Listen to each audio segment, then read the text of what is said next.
ધાનેરા તાલુકાના સામરવાડા અને ચોરા ગામ વચ્ચે હાઈવે ટ્રક અને રિક્ષા વચ્ચે અકસ્માત, એકનું મોત, એક ઘાયલ।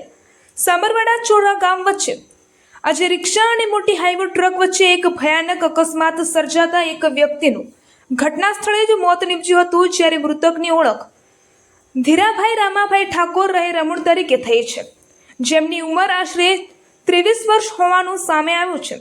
આ અકસ્માત એટલો ગંભીર હતો કે ધીરાભાઈનું ઘટના સ્થળે જ મોત નીપજ્યું હતું।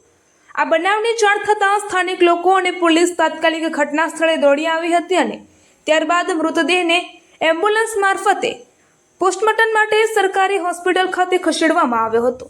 અકસ્માતમાં ઈશ્વરભાઈ ભાઈચંદભાઈ ઠાકોરને ગંભીર ઇજાઓ પહોંચતા વધુ સારવાર માટે અન્ય હોસ્પિટલમાં રિફર કરવામાં આવ્યા હોવાનું જણાવાયું છે।